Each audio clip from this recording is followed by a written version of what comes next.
The psychic scream tore through the astral plane like a rusted, serrated blade, dragging across exposed nerve endings, destroying the delicate telepathic architecture Charles Xavier had maintained for decades. It was not a sound, but a sudden violent displacement of reality that hit the professor before the physical senses could even register the atmospheric breach. In the sub-basement of the Xavier Institute for Higher Learning, the cerebro cradle sparked and died as the telepathic feedback loop overloaded the dampeners, causing the master mold circuitry to fuse into slag. Xavier screamed a soundless, terrifying rattle in his throat as his mind was forced to process a density of soul that no mutant biology had ever generated. This was not the sudden biological flowering of a new Omega-level mutant, nor was it the cosmic descent of the Phoenix Force. It was heavier, and it was undeniably older. It felt like the gravity of a dying star compressed into the shape of a single human boy. Above the manicured lawns of Westchester, the sky did not break so much as it infected. A black vertical slit tore open the blue atmosphere, spilling a viscous pressurized darkness that smelled of ozone and ancient dried blood. The Garganta did not obey the laws of physics native to this dimension. It ignored wind resistance and atmospheric pressure, forcing the very light of the afternoon sun to bend around its event horizon. Students running from the basketball courts fell to their knees not from fear, but because the air suddenly weighed 10 times more than it had a second ago. The spiritual pressure usually contained within the barrier fields of the Seiraete, or the desolate sands of Huecomundo, was now leaking unchecked into a world with absolutely no natural resistance to it. To the untrained eye, it looked like a localized gravity well crushing the landscape. To the psychics present like Jean Grey and Emma Frost, it looked like the afterlife itself was vomiting a singular entity onto the material plane. Jean collapsed in the north hallway, her telepathy blinding her with a vision of a black moon and rain that fell upwards. She felt a sorrow so profound, it threatened to overwrite her own personality, a despair that was not hers but belonged to the entity falling from the sky. The intruder fell from the black tear in the atmosphere without grace or flight. He plummeted, a blur of black tattered fabric and shock orange hair striking the earth with enough force to liquidate the topsoil for 300 yards in every direction. But there was no debris cloud. The impact was silent because the energy wave vaporized the sound before it could travel. Ichigo Kurosaki hit the ground of Earth 616, and the fundamental constants of the universe screamed in protest. His body was smoking, covered in burns that refused to heal, and his reiatsu was hemorrhaging from his spiritual pores. His zanpakuto, in its sealed state, was a jagged cleaver strapped to his back, humming with a dissonant frequency that shattered glass in the dormitory windows 3 miles away. He tried to stand, but the laws of this reality were heavy and thick. Reishi did not exist here in the atmosphere in the way he understood. He was a deep sea diver, suddenly teleported to the surface of Mars without decompression. His lungs burned. His spiritual pressure, which usually regulated itself, flared out in a panic response, crushing the localized gravity and buckling the foundation of the mansion. The mansion's alarms finally triggered a shrill electronic wail that seemed pathetic against the crushing silence of the spiritual void. Wolverine was the first to reach the crater edge, his senses overwhelmed by the scent of ozone sulfur and something that smelled like old paper and iron. He saw the boy in the center of the devastation. The boy looked up, his eyes brown, and unfocused, his face a mask of exhaustion. Ichigo opened his mouth to ask where he was, but the words came out as a shockwave of uncontrolled spirit energy that flattened the tree line and stripped the adamantium-laced flesh from Logan's face. In the Sanctum Sanctorum in Greenwich Village, Dr. Stephen Strange dropped the book of the Vishanti as the orb of Agamotto cracked down the center. The Sorcerer Supreme did not sense magic. He sensed a death god where no god should exist. The timeline had not just branched, it had been punctured. The breach was absolute. Logan Howlett gasped as the healing factor dragged him back from the brink of oblivion, forcing muscle fibers to re-knit over exposed bone in a gruesome time-lapse of reverse entropy that felt like fire ants crawling under his skin.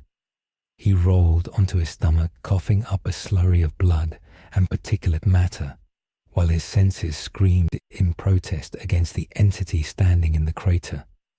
The air did not smell like a mutant manifestation, nor did it carry the metallic tang of sentinel technology or the brimstone signature of the demonic dimensions. It smelled like rain falling on a grave that had been open for 1,000 years. It was a smell of absolute finality. Logan pushed himself up his adamantium skeleton, groaning under the oppressive weight that had settled over the grounds of the Xavier Institute. It was not magnetic force, but something far more invasive. It felt as if his very will to stand was being suppressed by a physical blanket of despair. In the center of the depression, Ichigo Kurosaki stood with the swaying instability of a man in the final stages of exsanguination. The orange-haired intruder gripped the hilt of his massive cleaver, the bandages whipping around his arm in a wind that existed only for him. He looked at Wolverine, but he did not see a man in a yellow and blue uniform. He saw a dense cluster of frantic, aggressive spiritual energy wrapped in meat. Ichigo blinked, trying to clear the static from his vision. His spiritual sensory network, the Pesquisa, was screaming conflicting data.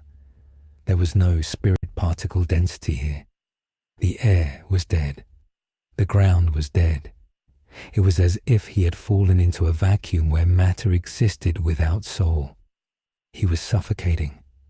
Every breath he took was a labor of forcing inert nitrogen and oxygen into lungs that craved reishi.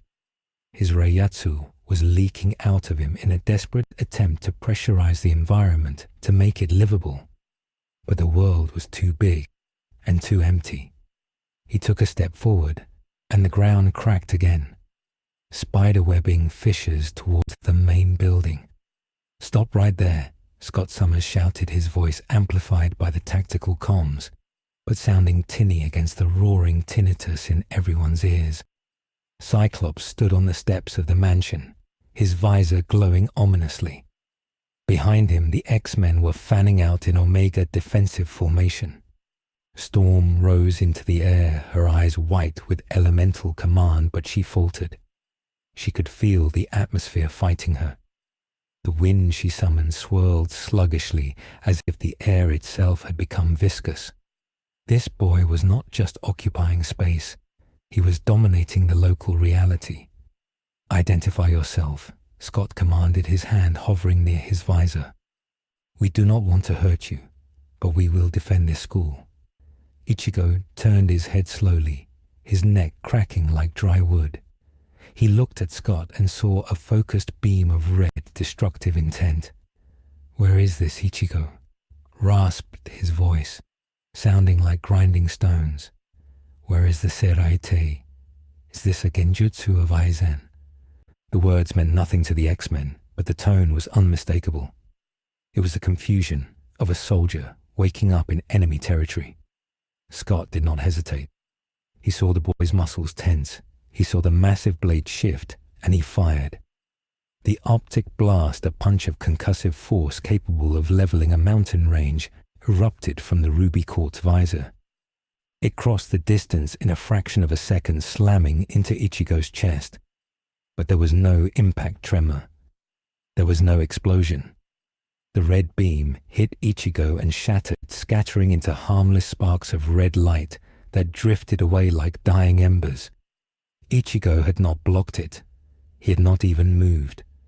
His reiatsu, the sheer density of his spiritual pressure, acted as armor plating that operated on a dimension the optic blast could not touch. The kinetic force was simply negated by the spiritual mass of the Shinigami. Ichigo looked down at his chest, seeing the smoking remnant of his Shihakusho.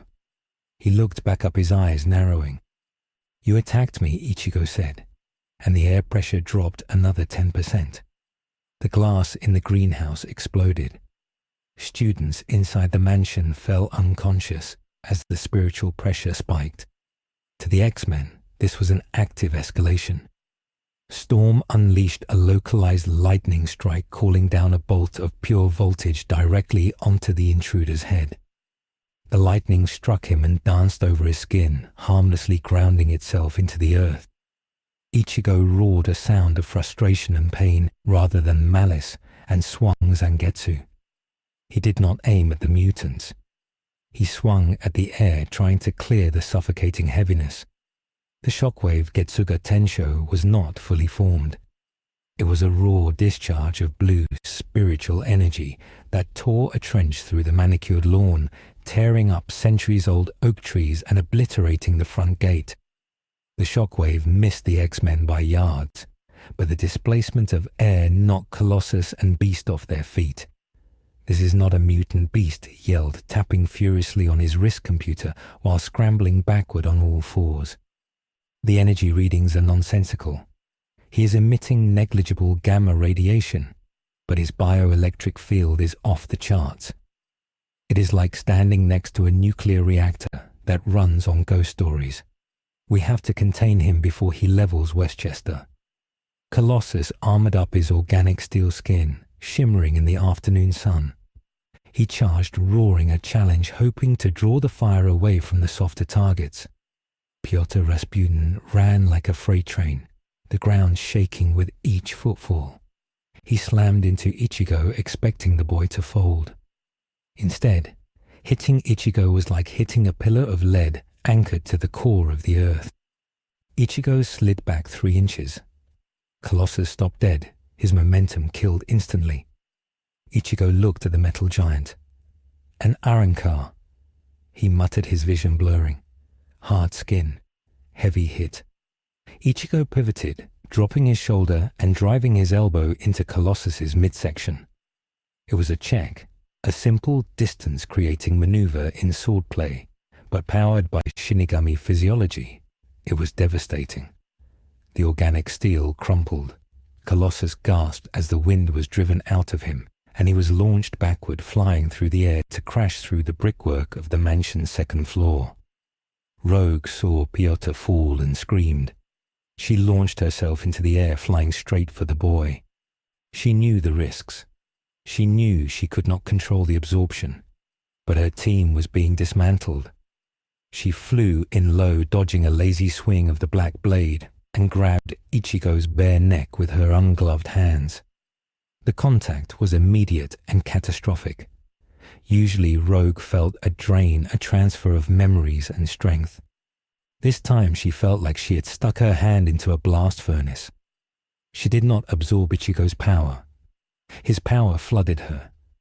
It was too vast, too violent, and too ancient. She screamed as blue spiritual flames erupted from her eyes and mouth. She saw the wars. She saw the hollows. She saw the face of a man in sunglasses and the face of a white monster laughing in the rain. The personality of the substitute Shinigami did not overwrite her. It obliterated her conscious mind under a tsunami of trauma and resolve. Rogue was thrown back, her body convulsing as she began to manifest a crude bone mask over her face, the white calcium growing rapidly over her skin. She fell to the grass, writhing as the foreign spiritual pressure tried to mutate her cellular structure. Ichigo stumbled back, clutching his neck. "Don't touch me," he wheezed. His vision was tunneling. The exertion of the brief scuffle was costing him too much. In Soul Society, this would have been a warm-up. Here in this Rishi-starved dimension, every movement burned reserves he could not replenish. He dropped to one knee, using Zangetsu as a crutch. The Xmen regrouped, battered and confused. Jean Grey had managed to crawl to the window, witnessing the carnage. She reached out with her mind, not to attack, but to soothe, as to put the beast to sleep. She bypassed the linguistic centers and went for the brainstem, the primal switch for consciousness. She hit a wall. It was not a psychic shield. It was a second mind. A cold, white, predatory intelligence that lived inside the boy's psyche snapped, and her telepathic touch, like a shark biting a probing hand. Jean recoiled, clutching her head, blood running from her nose. "He is not alone," she whispered to Scott over the link. "There is something else in there, something that eats minds." Scott looked at the devastation. The mansion was breached. Colossus was down. Rogue was undergoing some kind of horrific metamorphosis. The boy was kneeling, but the pressure was not letting up. "X-Men, fall back," Scott ordered, his voice grim. "Plan Delta. We do not engage. We contain. Keep him in the kill box, but do not enter his radius." The strategy shifted. Iceman slid in on an ice bridge, creating a massive glacial dome over Ichigo, sealing him inside a mountain of ice. Storm cooled the air, rapidly dropping the temperature to absolute zero within the dome. They were trying to slow his metabolism to freeze the threat. Inside the ice, Ichigo felt the cold. It was the first thing that felt real. The freezing cold reminded him of Rukia's sword. It focused him, but he was tired, so incredibly tired. The lack of reishi was killing him. His body began to shut down, prioritizing vital organs. The spiritual pressure field retracted, pulling tight against his skin. To the outside world, the crushing gravity suddenly lifted. The silence returned. The birds began to sing again. The ice dome stood silent. "Is he dead?" Bobby Drake asked, his breath misting in the air. Beast approached the ice, scanning it with a trembling hand. "No, Hank McCoy," said, his voice filled with scientific terror. "He is in a state of suspended animation. But look at the readings. He is not hibernating. He is starving. The environment, our reality, does not have the fuel he needs. He burnt himself out fighting gravity." Scott looked at the ice tomb. "Secure it. Get Rogue to the med lab. Put power dampeners on her. And someone get me Fury. We have a situation that goes beyond the X gene." 2 hours later, the containment unit was moved to the sub-basement danger room. The holographic projectors were off. The room was lined with Shi'ar force field generators and adamantium plating. Ichigo Kurosaki sat in the center of the room in a reinforced chair, bound not by chains, but by a magnetic constraints that targeted the iron in his blood, immobilizing him. He was awake now. The rest had restored a fraction of his stamina, but he felt heavy. The door to the danger room hissed open. Professor Charles Xavier entered his hoverchair, humming softly. Beside him stood Magneto, wearing his helmet, his cape flowing behind him. An unlikely truce for an unprecedented threat. They stopped 10 feet from the chair. Ichigo looked at them. He saw the bald man in the chair and felt a massive mind, a power that rivaled a captain's spiritual pressure, but focused entirely on thought. He saw the man in the helmet and felt a magnetic control that made the iron in Ichigo's blood sing. "Who are you?" Ichigo asked. His English was perfect, a side effect of the all-speak nature of spiritual communication, or perhaps just the basic high school education he retained. "I'm Charles Xavier," the professor said, his voice calm, projecting a soothing aura that Ichigo found irritatingly similar to Urahara's deceptive pleasantness. "This is Eric Lensher. We are the protectors of this school. You have caused a great deal of damage, young man." Ichigo struggled against the bonds. The magnetic field tightened. "Don't," Eric warned, lifting a finger. "The metal in this room obeys me, including the traces in your body. I could pull the iron from your liver before you blink. Do not test us." Ichigo slumped. "I didn't want to hurt anyone," he said. "I fell. I was fighting." Yuach. The name felt heavy in his mouth. And then the world broke. "Where am I? Is this the world of the living?" Xavier exchanged a look with Magneto. "You are on Earth," Xavier said. "But I suspect it is not the Earth you know.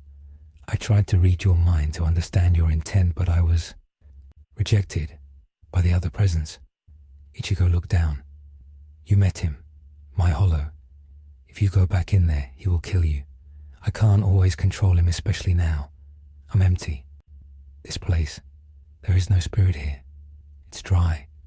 Xavier nodded. "Beast surmised as much. You are an energy being trapped in a material world.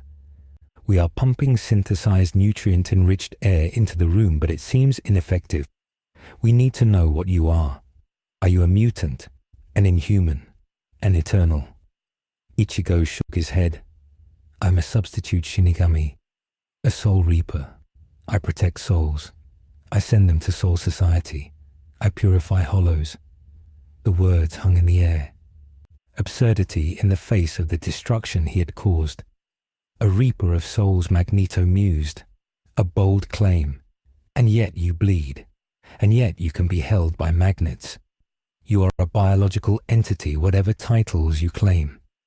We are keeping you here for your own safety and ours. S.H.I.E.L.D. is aware of your arrival. They are demanding custody. I'm inclined to let them have you if you prove to be a threat to my students. The girl you touched, Rogue, she is in a coma. She is reciting names of dead people in Japanese." Xavier's face hardened. "If she does not recover, I will not be able to stop the authorities from taking you. And the authorities of this world are not kind to anomalies." Ichigo closed his eyes. "I need my sword," he said quietly.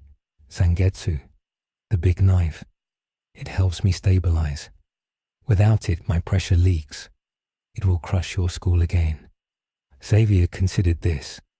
He looked at the readings on his datapad. The boy's energy was indeed fluctuating dangerously, building up like a boiler with a welded valve. "Give him the sword," Xavier said. Magneto frowned. "Charles, this is madness. He is a weapon. He is a bomb," Charles corrected. "And the sword is the safety pin." Magneto gestured. The massive Zanpakuto, which had been leaning against the far wall, floated through the air. It was heavy. Magneto could feel the density of the metal. It was not steel. It was something else. Living metal. No. Crystallized spirit. He floated it into Ichigo's lap. As soon as Ichigo gripped the hilt, the atmosphere in the room changed. The chaotic buzzing of the air ceased. The pressure normalized. Ichigo breathed a sigh of relief, his shoulders dropping. "Thank you," he said. "Now tell me, how do I get home?" Before Xavier could answer, the entire facility shook. Not from spiritual pressure, but from an explosion on the surface. Sirens blared. Xavier tapped his temple, communicating with the team upstairs. "Report." "It's Cyclops," his voice tight. "We have company. It's not S.H.I.E.L.D. It's Doom." The Latverian monarch had detected the energy spike. If there was a power capable of defying the laws of physics, Victor von Doom wanted it. On the lawn of the mansion, Doom bots descended from the sky in a swarm of green cloaks and chrome faceplates. They did not attack the students. They formed a perimeter.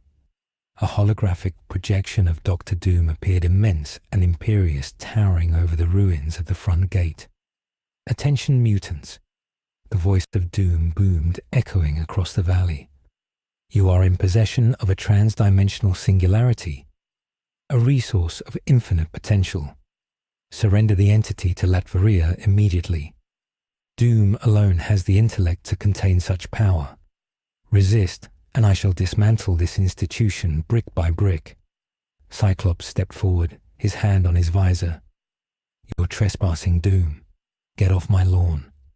The projection of Doom laughed a cold, metallic sound. Trespassing is a law for common men. I demand the Soul Reaper. Send him out, or I will bury you." In the sub-basement, Ichigo heard the voice. He looked at Xavier. "He wants me?"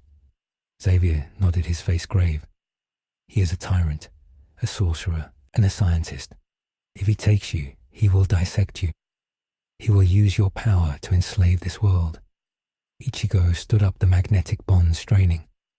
The sword was in his hand. His reiatsu was low, but the connection to Zangetsu gave him clarity. "I don't like tyrants," Ichigo said. "I fought a lot of them." He looked at Magneto. "Let me go. I'll make him leave." Magneto looked at the boy. He saw the resolve in the brown eyes. It was the same look he had seen in the mirror 1,000 times. The look of a man who would burn the world to protect what mattered. Eric Xavier said softly, "Let him." Magneto waved his hand. The bonds fell away. Ichigo stepped forward, clutching Zangetsu. He walked to the elevator. He did not run. He walked with the heavy trudge of a man walking to his own execution. He ascended to the surface. The doors opened to the chaos of the courtyard. The X-Men were engaging the Doombots. Lasers and lightning filled the air.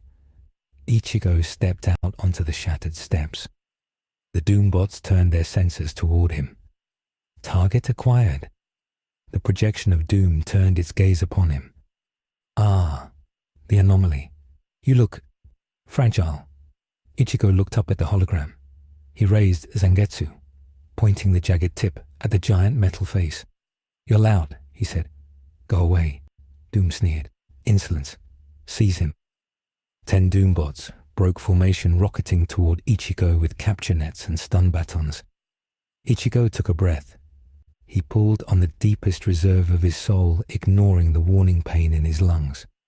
He didn't use a technique. He didn't use a Getsuga. He just swung. The physical strength of the swing combined with the sharpness of the Zanpakuto created a vacuum blade of air pressure.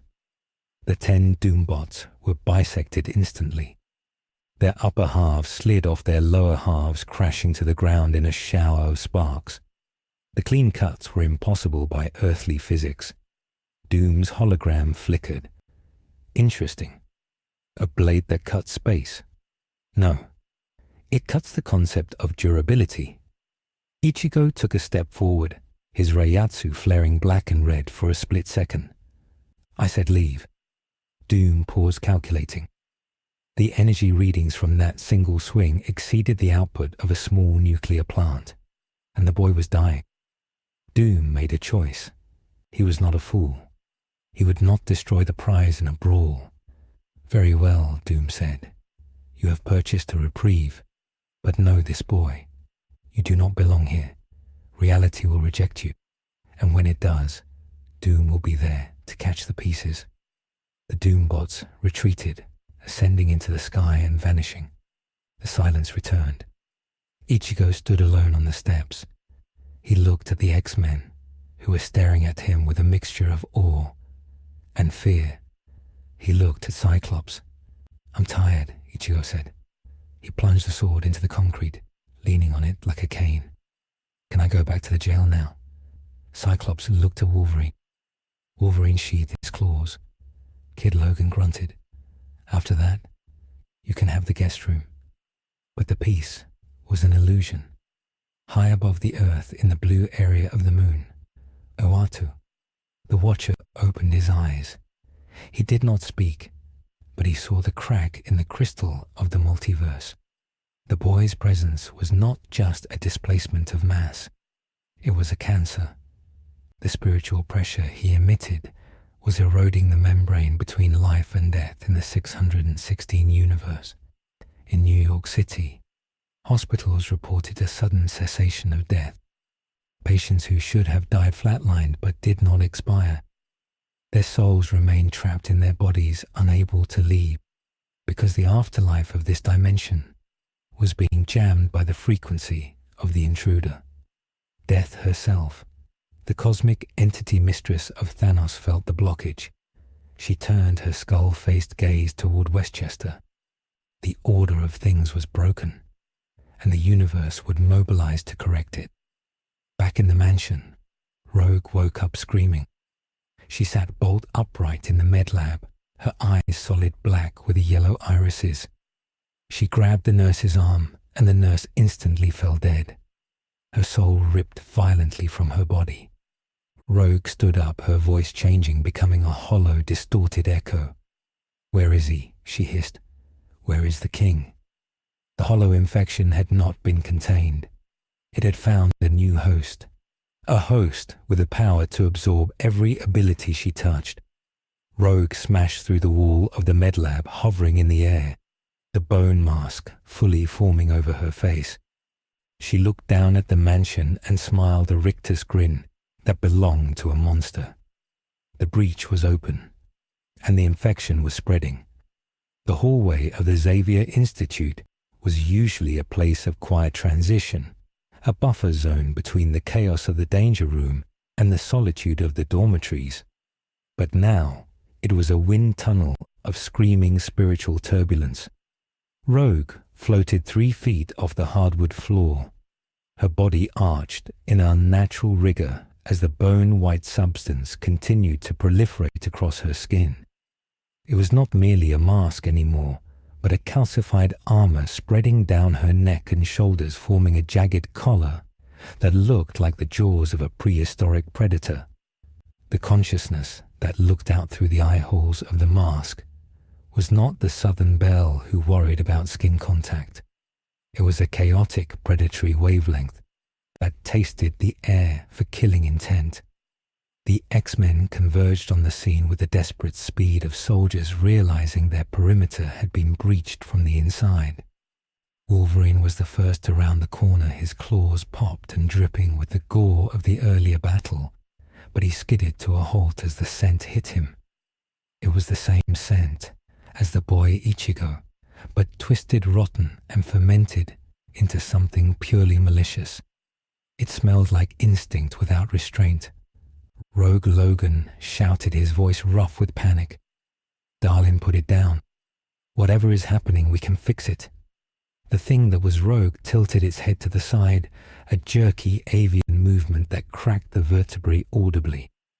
The voice that emerged was a discordant harmony of Rogue's southern drawl and the screeching distortion of the hollow. "Fix it," the voice mocked, echoing with a metallic reverb. "There is nothing to fix, little badger. We are finally free of the silence. We are finally hungry." She raised a hand gloved in bone and pointed a finger at Wolverine. The air in front of her fingertip distorted, compressing into a red sphere of energy that whined like a dying turbine. Logan's instinct screaming at him to move faster than he had ever moved before dived to the left just as the Cero fired. The beam of concentrated red spirit energy did not behave like a laser or a concussion blast. It was a column of annihilation.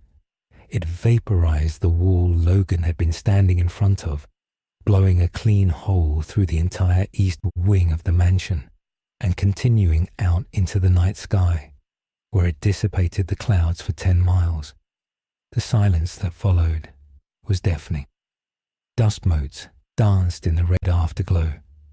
Logan scrambled up from the debris, his uniform singed and his eyes wide. "That wasn't a mutant blast," he growled into his comms. "That was a warhead. Do not engage in close quarters. I repeat, do not touch her." Storm flew in from the shattered skylight, summoning a localized gale to pin Rogue against the floor, but the wind simply bent around the entity. The spiritual pressure emanating from Rogue acted as a repelling field against natural phenomena. The hollow-possessed mutant laughed a sound that grated against the sanity of everyone hearing it and vanished. It was not teleportation. It was pure speed. Sonido. She reappeared instantly behind Aurora Monroe, grabbing the weather goddess by her cape and flinging her downward with enough force to shatter the floorboards and send Storm crashing into the basement levels. The tactical situation had disintegrated in seconds. This was not a training simulation. This was a massacre waiting to happen. In the sub-basement, Ichigo Kurosaki felt the flare of power, and his blood ran cold. He knew that signature. He knew the distinct, sadistic flavor of his own inner demon. He grabbed the handle of Zangetsu, his knuckles turning white. He was exhausted. His spiritual pathways were dry, and his body felt like it was made of lead. But he could not sit in a chair, while Ichigo wore his friend's face. He forced himself up, dragging the massive sword behind him, the tip carving a groove in the metal floor. He stumbled toward the stairs, every step a negotiation with gravity. He had to get there before the X-Men tried to kill her, or worse, before she killed them. He knew the X-Men were holding back. They saw a teammate. The Hollow would see only meat. Miles away in the sterile environment of Metro General Hospital in New York City, Dr. Stephen Strange stood over the body of a gunshot victim. The man on the table had taken 3 bullets to the chest an hour ago. His heart had stopped. His brain activity had ceased. By all medical definitions, he was a corpse. But he was not leaving. Strange looked at the astral form of the man hovering just inches above the physical shell. The soul was tethered, screaming silently, thrashing against an invisible ceiling that prevented it from moving on to the next plane. Strange cast a spell of revelation, his hands weaving complex geometric patterns of orange light. The eye of Agamotto opened, revealing the spiritual architecture of the room. What Strange saw made him recoil. The ceiling of the room, indeed the ceiling of the entire dimension, was covered in a thick black viscous sludge. It was a spiritual blockade. The souls of the dead were hitting it and bouncing back, trapped in the decaying orbit of their physical bodies. This was not a local haunting. This was a planetary occlusion. The cycle of life and death had been severed. Strange expanded his awareness, pushing his astral form up through the hospital roof, looking out over the city. It was a nightmare. Thousands of silvery threads representing departing souls were tangled in the sky, forming a writhing net of agony. The dead could not leave. And if the dead could not leave, the balance of the universe would capsize within days. Energy cannot be created or destroyed, only transferred. If the transfer is blocked, the pressure builds. Strange looked toward Westchester. The epicenter was there. The source of the blockage was a singular point of infinite density that was warping the metaphysical laws of Earth 616. It was the boy, the Reaper. He was not just a visitor. He was a cork in the bottle of the afterlife. Strange returned to his body, his cloak settling around his shoulders with a heavy rustle. "Wong," he said, his voice grave, "prepare the crimson bands of Sitarak and contact the Avengers. We are not dealing with an invasion. We are dealing with a cosmological cancer. We have to excise it." Back at the mansion, the battle had moved to the front lawn. Colossus had recovered from his earlier injury and was grappling with Rogue, holding her wrists in a grip of organic steel. He was trying to restrain her, to overpower the madness with brute force. "Piotr, please." He gritted out his metal skin, groaning under the strain. "This is not you. Fight it." The bone mask leaned forward inches from his face. The yellow eyes narrowed. "Weak," the Hollow hissed. Rogue ripped her hands free, not by overpowering his grip, but by shifting the density of her own spirit pressure, creating a repulsive blast that blew Colossus's arms wide open. She spun, kicking him in the chest. The impact crumpled his steel ribcage like tin foil. Colossus fell gasping, unable to draw breath. Cyclops unleashed a full-power optic blast, a wide beam meant to knock her unconscious. The red torrent engulfed Rogue, pushing her back, ploughing a trench through the earth. For a moment, Scott thought he had her. Then the red beam split. Rogue walked forward through the concussive force, parting the energy stream with her bare hands. Her hands were glowing with a blue light that devoured the red. She was absorbing the kinetic energy of the optic blast, feeding on it, turning it into fuel for her own reishi. She laughed again, a sound of pure ecstasy. More, she screamed. Feed me more. She reached out, and the optic blast withered, sucked dry, leaving Scott exhausted and stumbling. She prepared another Cero, aiming it directly at the stunned ex-leader. Don't you dare. The voice was breathless, ragged, but undeniably commanding. Ichigo stood in the shattered doorway of the mansion. He was leaning heavily on Zangetsu, his face pale, his eyes shadowed with fatigue, but his spiritual pressure flared, spiking around him in a turbulent aura of black and red. Rogue stopped the Cero fading in her hand. The mask turned toward him. The king, she mocked. Look at you. You look like a dried leaf. You can barely hold a sword. Ichigo took a step forward. That's my power, he said. Give it back. Rogue tilted her head. Your power. You gave it to me. You let her touch you. You wanted to be free of us, didn't you? You wanted to be normal. Well, now you are normal, and we are the king. Ichigo gritted his teeth. He knew the hollow was right. Part of him had always resented the burden, but seeing it used like this, seeing it defile the body of a woman who just wanted to help, ignited a cold fury in his gut. It wasn't the hot rage of battle. It was the cold resolve of responsibility. I'm taking it back, Ichigo said. He raised Zangetsu into a stance. It was a sloppy stance, his arms shaking, but the intent was absolute. Rogue shrieked a war cry and charged. She moved faster than the eye could follow, a blur of white and green. She slammed into Ichigo, driving him back 50 yards in a split second. They crashed through the stone fountain in the courtyard water and debris exploding outward. Ichigo took the hit on the flat of his blade, but the force rattled his bones. He slid backward, his heels digging furrows in the ground. He didn't try to overpower her. He couldn't. He was physically weaker than her now. He had to be technical. He had to be a swordsman.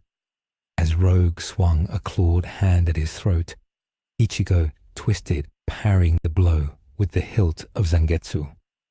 And stepping inside her guard, he slammed his forehead into the bone mask. The headbutt cracked like a pistol shot. It hurt him more than it hurt her, splitting the skin on his forehead, blinding him with blood.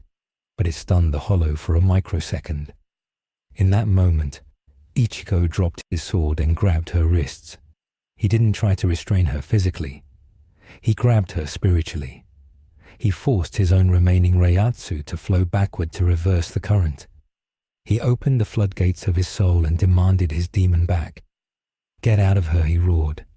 The connection was violent. Blue and red sparks arced between them, scorching the grass. Rogue screamed, her voice fluctuating between her own terror and the hollow's rage. No, the hollow screamed. I won't go back to the void. I like this world. It's soft. It's easy to break. Ichigo tightened his grip, his fingers burning as Rogue's skin became superheated by the energy transfer. I said, get out. Ichigo pulled. He visualized the white monster inside her, and he dragged it out by the throat. A shadow ripped itself free from Rogue's back, a phantom shape of white static and grinning teeth.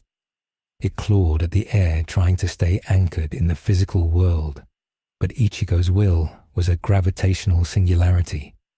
He absorbed the shadow, sucking the hollow energy back into his own chest. The impact knocked him flat on his back. He gasped, his eyes rolling back in his head as the influx of malicious power collided with his exhausted system. It was like injecting poison directly into his heart, but he held it. He clamped down on the inner world, forcing the hollow back into the skyscraper ruins of his mind. Rogue collapsed the bone mask, shattering into dust that blew away in the wind. She lay on the wet grass, shivering, her skin pale and covered in steam. Gambit ran to her, scooping her up in his arms, his face a mask of worry. Cher, he whispered. Speak to me. Rogue's eyes fluttered open. They were green again, but they were haunted. "I saw him, Remy," she whispered, her voice trembling. "I saw the white thing. It hates everything. It hates being alive." She looked over at Ichigo, who was lying motionless on the grass. "He keeps it in a cage inside his soul. How does he not go mad?" Logan walked over to Ichigo, nudging him with a boot. The boy groaned, rolling over and coughing up black bile. "He's alive," Logan said, "but he's burning up. We need to get him back to containment. This isn't over." The sound of a thunderclap that carried no rain interrupted them. A circle of eldritch fire sparked into existence on the lawn, spinning and widening until it formed a portal. Dr. Strange stepped through his cape, billowing in an ethereal wind. Behind him stood Captain America and Iron Man. The Avengers had arrived. Strange did not look at the X-Men. He looked directly at Ichigo. "Secure the boy," Strange ordered. Stark scanned the area, his faceplate glowing. "Energy readings are stabilizing," Tony said, "but the background radiation is still wrong. It's like the universe has a migraine centered on this kid." Cyclops stepped forward, placing himself between the Avengers and Ichigo. "Stand down," Strange Scott said. "He's under our protection. He just saved our teammate." Strange looked at Cyclops with a look of profound pity. "You do not understand, Scott. He's not a mutant. He's not a villain. He is a walking necrosis. Since his arrival, death has ceased to function on a global scale. Souls are trapped. The natural order is paralyzed. If he stays in this dimension, reality will rot from the inside out. We are not here to arrest him. We are here to exile him." Ichigo pushed himself up to his knees using Zangetsu to steady himself. He wiped the blood from his eyes. "Exile," he croaked. "You mean send me home?" Strange nodded. "If we can. The dimensional tear you created is sealed. To send you back, we would have to break the laws of physics again, which risks a total collapse. The alternative is to place you in a dimension where your unique physiology will not interact with our causal plane, the negative zone, or a pocket dimension of pure magic." Ichigo laughed, a bitter, dry sound. "A prison," Strange sighed. "A quarantine, until we can find a cure, or a door." Suddenly, the sky above them turned purple, not the dark of night, but a bruised, violent violet. A hum filled the air, vibrating the teeth of everyone present. It was a frequency that bypassed the ears and went straight to the marrow. Stark looked up, his sensors flashing red. "High energy incoming. Massive. It's not a ship. It's a person." A figure descended from the purple clouds. He did not fall. He lowered himself as if standing on an invisible elevator. He wore a suit of green and purple armor, and his face was a mask of cold, absolute intellect. Kang the Conqueror, the time-traveling warlord, landed softly on the grass, his force field pushing the X-Men and Avengers back 10 feet without him lifting a finger. He looked at the assembly of heroes with boredom.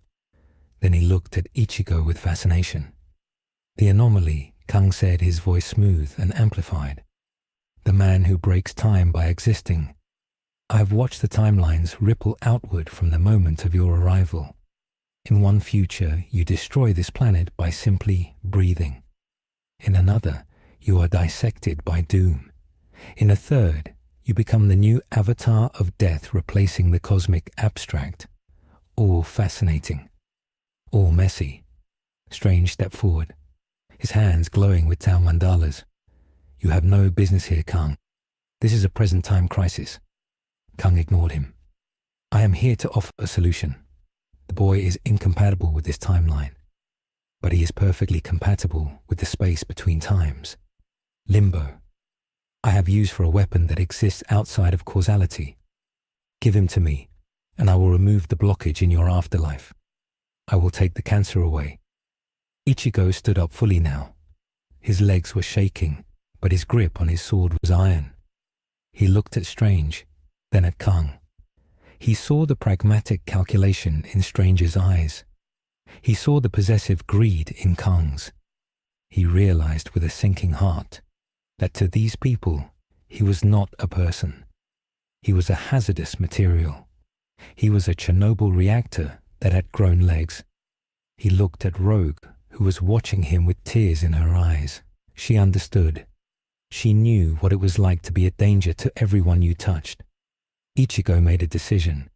He would not be traded. He would not be caged. And he certainly would not be used. "I'm not going with anyone," he said. His voice was quiet, but it carried.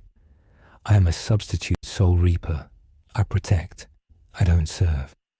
He raised his spiritual pressure again. It was scraping the bottom of the barrel, burning his own life force to fuel the aura, but he flared it. The black and red energy erupted, swirling around him like a hurricane. "Get off the lawn." Iron Man raised his repulsors. "Kid, don't do this. You're outgunned." Ichigo smiled a sad, tired smile. "I'm used to that." He raised Zangetsu high above his head. The atmosphere screamed. He wasn't aiming at the heroes. He was aiming at the sky. He was aiming at the purple clouds that Kang had brought. He poured everything he had left, every scrap of hollow power, every drop of Shinigami resolve into the blade. Getsuga. The X-Men and Avengers braced themselves. Kang merely crossed his arms, waiting. Tensho. The blast was not a wave. It was a pillar. A vertical geyser of black energy that shot straight up, punching a hole through the purple cloud layer and continuing into the upper atmosphere. The recoil drove Ichigo into the ground, shattering the concrete of the driveway. The blast cleared the sky instantly, scattering Kang's atmospheric dampeners. But it also did something else. It tore the fabric of the dimension again. High above the earth, the Getsuga Tensho didn't just fade. It hit the barrier of the dimension and cracked it. Through the crack, something leaked in. Not Reishi, not a monster, but a sound, a heartbeat, a cosmic heartbeat that everyone on Earth felt at the same time. Thump thump. Galactus had heard the knock on the door. Ichigo collapsed face forward into the gravel unconscious. The energy output had been too much. His heart had stopped. Strange rushed forward, kneeling beside the boy. He checked for a pulse. There was none. "He is dead," Strange said. The silence stretched. Then suddenly Ichigo gasped, arching his back as his heart kick-started itself with a violent spiritual spasm. No, Strange corrected himself, looking at the readings on his magical sensors. He is not dead. He is rebooting. But he has changed. The blast, it vented his excess pressure. The death jam is clearing. The souls are moving again. Stark looked at the sky where the crack was slowly sealing. "Yeah," Tony said. But he just rang the dinner bell for something way worse than Kang. The immediate crisis of the Hollow averted, but the systemic crisis of Ichigo's presence escalated to a cosmic scale. Rogue was saved, but traumatized, carrying the memory of the Hollow's nihilism.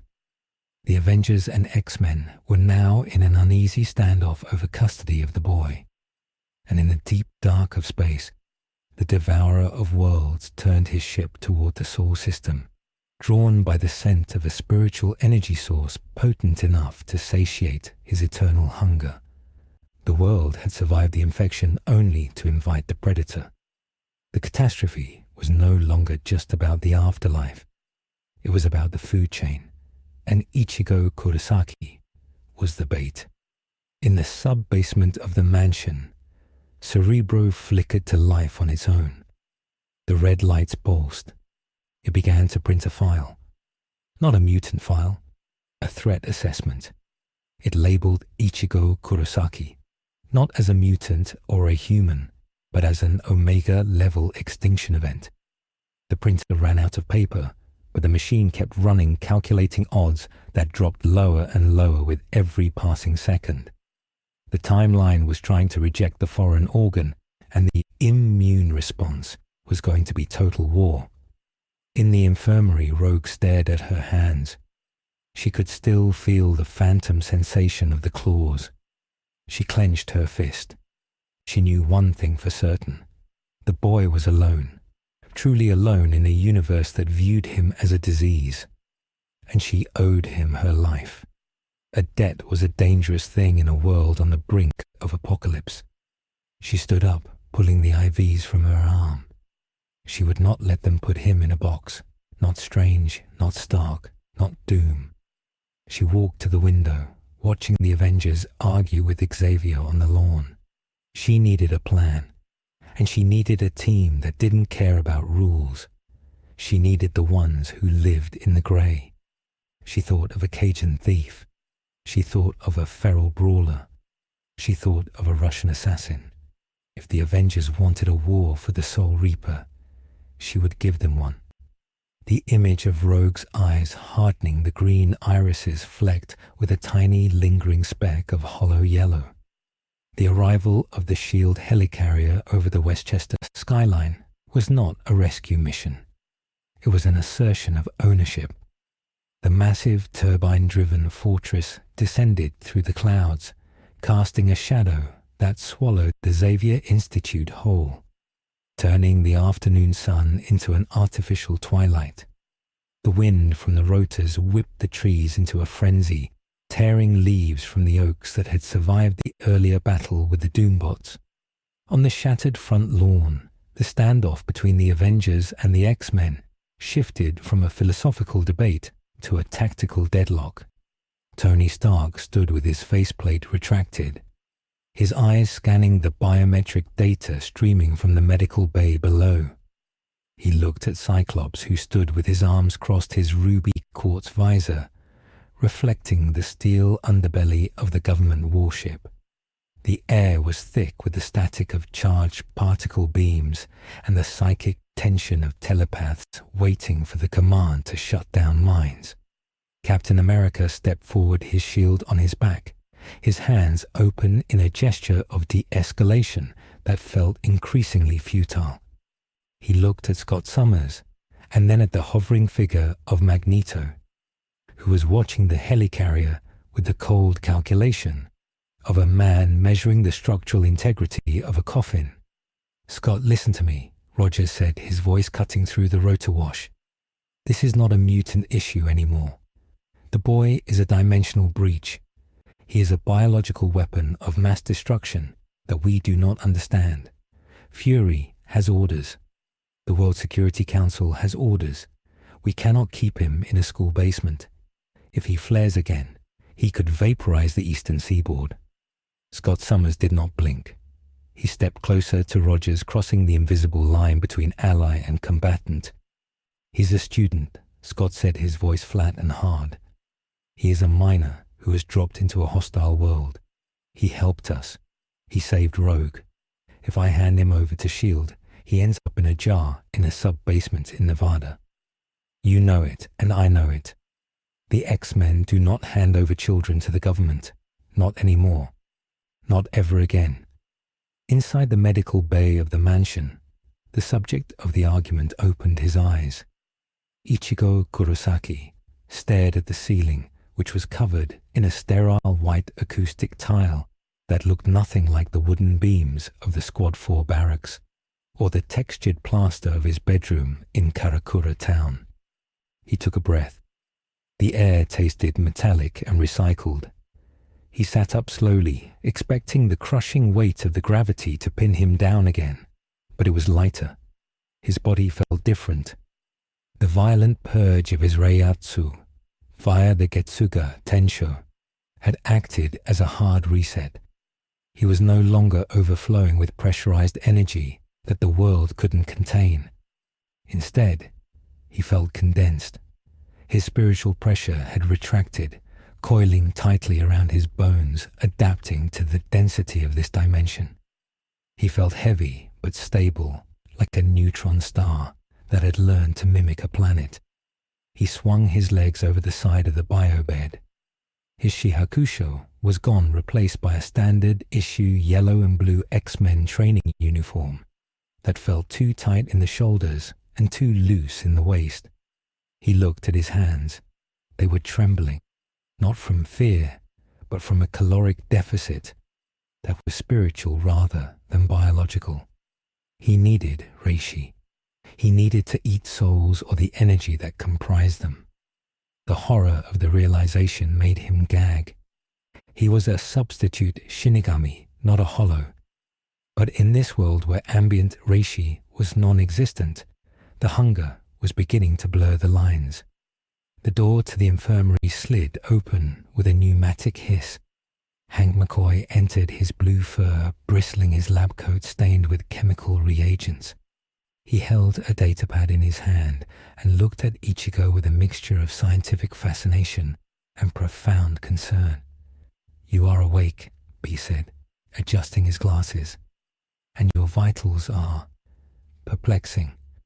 Your heart rate is 4 beats per minute. Your body temperature is 40 degrees below zero. Biologically, you are a corpse. Metaphysically, you are a fusion reactor. How do you feel?" Ichigo rubbed his face. "Thirsty," he rasped. "Not for water." Beast nodded, tapping the screen. "We anticipated this."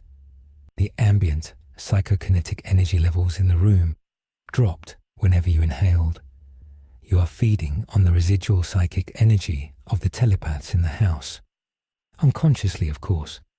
It is a survival mechanism, like a plant turning toward the sun. Ichigo froze his hand halfway to his face. "I'm eating them." Beast waved a paw dismissively. "Sipping. A background drain. Negligible for now. But it confirms our hypothesis. You cannot exist here without a fuel source. And Earth 616 does not produce the specific isotope of spiritual matter you require. You are slowly starving, Ichigo, and a starving predator is a dangerous thing." Before Ichigo could respond, the wall to his right dissolved. It didn't explode. It simply turned into charged kinetic energy and vanished, leaving a hole leading to the garden. Gambit stood in the opening, holding a smoking bow staff cards, glowing purple in his other hand. Behind him stood Rogue, her face pale but determined, and Wolverine, who was sniffing the air with a grimace. "Time to go petit more Gambit," said his Cajun accent thick. "The Tin Man upstairs is talking about the raft. You wouldn't like the raft. No sunlight. Bad food." Ichigo stood up, gripping the side of the bed. "Where is Zangetsu?" Wolverine tossed the sealed sword to him. The heavy blade spun in the air, and Ichigo caught it. The moment his skin touched the hilt, the hunger in his gut subsided slightly. The sword fed him back a loop of his own energy. "We're breaking you out," Logan said, popping his claws. "Chuck is talking law. Scott is talking war. Neither of them sees the play. If S.H.I.E.L.D. gets you, they'll dissect you. If we keep you here, the Avengers will level the school to get to you. We're taking you to the Morlock tunnels, deep underground, harder to track." Ichigo looked at Rogue. "You're helping me. After what I did." Rogue stepped forward. "You saved me," she said. "You pulled the monster out. Now I'm returning the favor. Come on, sugar. We don't have much time before Iron Man scans the heat signature of that hole." They moved fast. The team bypassed the main corridors, using the service to the tunnels that ran beneath the estate. They emerged into the woods bordering the property, moving toward the access point for the old subway lines. But they didn't make it to the tree line.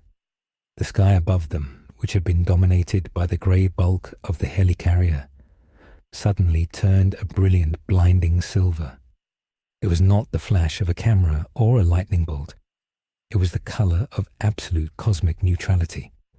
The wind stopped. The birds stopped singing. Even the hum of the helicarrier's engines seemed to be dampened by a blanket of awe. A board made of the same silver material descended from the clouds, moving with a grace that mocked the laws of aerodynamics. Standing on the board was a man of gleaming silver, his body smooth and hairless, his eyes white voids of infinite distance. The Silver Surfer, Norrin Radd, the herald of Galactus. He did not land. He hovered 10 feet above the grass, blocking their path to the woods. Wolverine stopped, his claws extending fully. "Oh, you have got to be kidding me," Logan growled. "Since when does the Surfer run errands for S.H.I.E.L.D.? The Silver Surfer ignored Wolverine. He looked only at Ichigo. The gaze was heavier than Xavier's telepathy, heavier than Magneto's control. It was the gaze of a being who had watched stars die and felt nothing. "You are the anomaly." The Surfer spoke, his voice resonating in their minds rather than vibrating the air. "The vibration that disturbs the power cosmic. My master has sensed your frequency. It is a song of entropy, a song of the end. He hungers for it." Ichigo stepped forward, moving past Rogue and Gambit. He felt a strange resonance with the Silver Man. They were both servants of a higher order. They were both lonely. "Who is your master?" Ichigo asked, his hand tightening on Zangetsu. "Galactus," the Surfer answered. "The Devourer of Worlds. He is coming. I have been sent to prepare his meal. You are not a being to him. You are a condiment, a spice to flavor the consumption of this planet. Surrender yourself, entity. Come with me into the vacuum. Let him consume you, and perhaps he will spare this world. Refuse, and Earth perishes with you." The ultimatum hung in the silent air. It was a trolley problem on a planetary scale. Sacrifice the boy to save the world. Captain America and Iron Man, who had rushed to the scene upon detecting the cosmic energy spike, heard the offer. Tony Stark landed his thrusters, winding down. He looked at the Surfer, then at Ichigo. He did the math instantly. It was the logical play. Give Galactus the anomaly. Save 8 billion lives. It was the hard choice the choice a futurist makes. Cap saw the hesitation in Tony's body language. "Don't even think about it," Tony Rogers warned, his voice low. "We don't trade lives. Not like this." The Surfer looked at the Avengers with mild disinterest. "Your morality is quaint, but irrelevant. The hunger of Galactus is an absolute force of nature. It cannot be bargained with." He raised a hand. The grass around Ichigo began to turn to silver transmutation taking hold. The matter of the earth was being converted into cosmic energy to bind the target. Ichigo looked at the silver creeping over his boots. He felt the cold alien power trying to overwrite his existence. It wasn't like spiritual pressure. It didn't try to crush him. It tried to rewrite him. It tried to tell his atoms that they were no longer carbon and spirit, but silver and servitude. It was an insult to his very soul. Ichigo didn't shout. He didn't explode. He simply rejected the premise. He pushed his reiatsu outward, not as a blast but as a denial. The black and red energy coated his skin like a second skin. The silver transmutation hit the reiatsu and stopped. It sizzled and flaked away, turning into grey dust. The Surfer's eyes widened slightly. "You resist the power cosmic? Impossible. Matter obeys me." Ichigo raised Zangetsu, pointing the tip at the herald. "I am not matter," Ichigo said.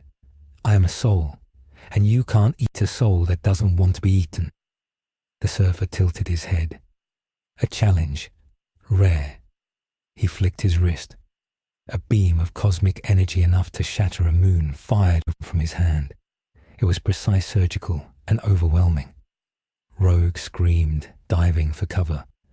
Wolverine grabbed Gambit and threw him behind a rock. Ichigo did not dodge. He flash-stepped. Shumpo. The sound was a sharp tear in the fabric of the air. He disappeared from the path of the beam, appearing instantly above the Surfer. It was speed that bypassed momentum. Ichigo swung Zangetsu two-handed, a vertical cleave aimed at the silver shoulder. The surfer raised an arm to block, expecting the blade to shatter against his indestructible skin. Zangetsu hit the surfer's arm. It did not shatter. It bit. The spiritual steel which cut through the chains of hell cut through the cosmic coating. A spray of silver fluid that looked like mercury erupted from the wound. The surfer gasped a sound of genuine shock, falling back off his board. He crashed into the lawn, creating a crater of glassed earth. The silence that followed was absolute. The Xmen stared. The Avengers stared. SHIELD agents on the helicarrier monitor stared. A boy with a jagged knife had just drawn blood from the herald of Galactus. The Silver Surfer rose slowly, the wound on his arm knitting together with a ripple of liquid metal, but the shock remained. "You struck me," he said, looking at the silver blood on his hand. "You damaged the vessel of the power cosmic. What are you?" Ichigo landed softly, his breathing heavy. The exertion of the shunpo and the strike had burned a week's worth of his reserves. He was swaying. "I told you," Ichigo said. "I'm a soul reaper, and I'm not going on the menu." The surfer looked at Ichigo with a new expression. Respect? Fear? No. Recognition. "You are not food," he said quietly.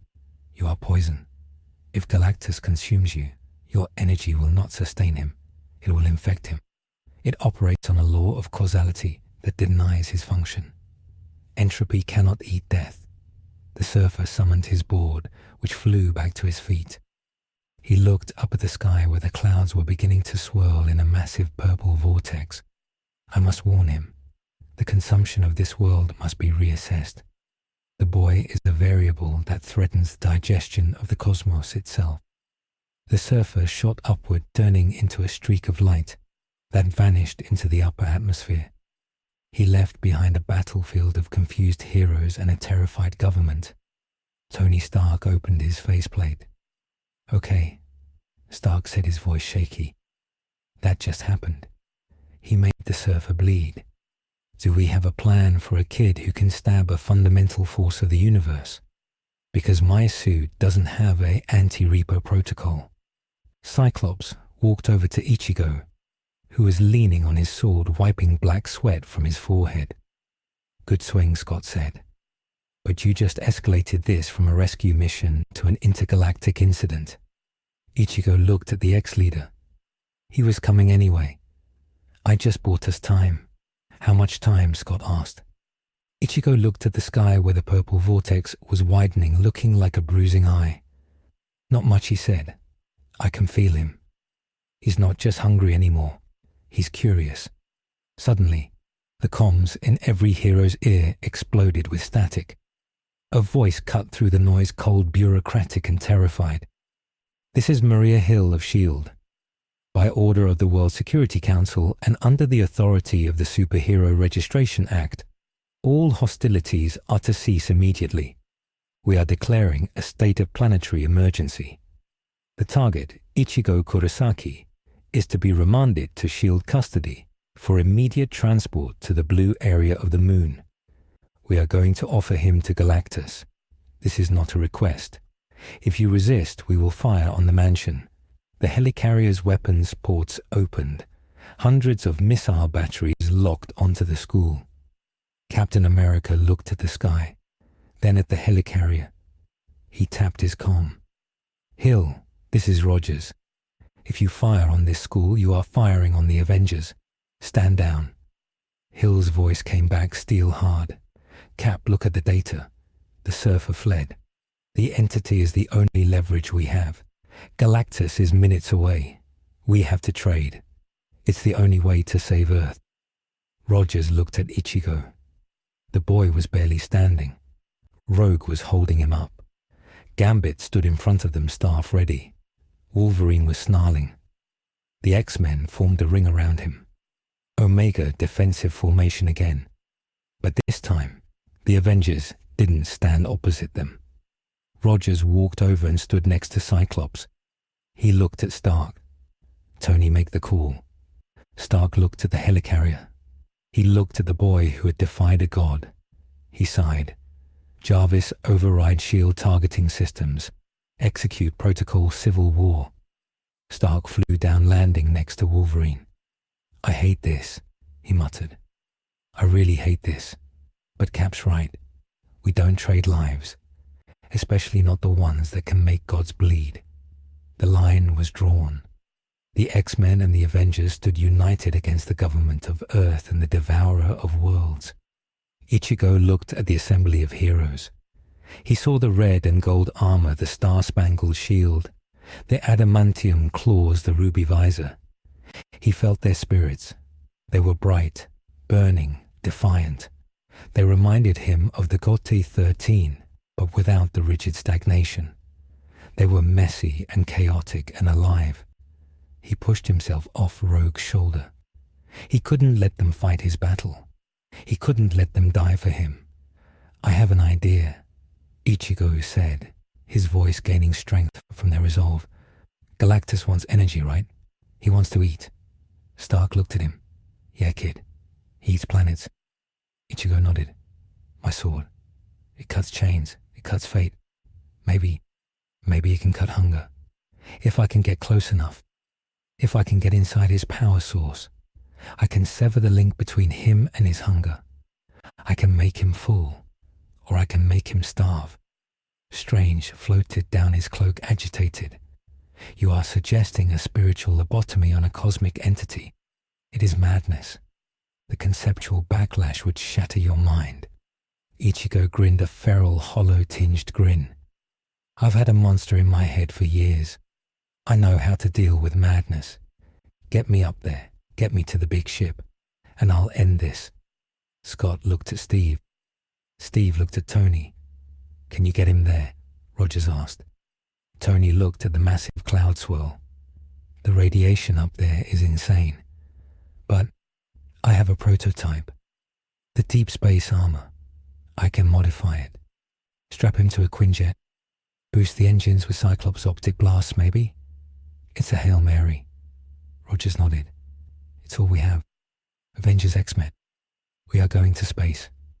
But as they formulated the plan, the ground shook. Not a tremor. A heartbeat. A massive purple boot, the size of a city block, descended from the clouds and crushed the helicarrier like a plastic toy.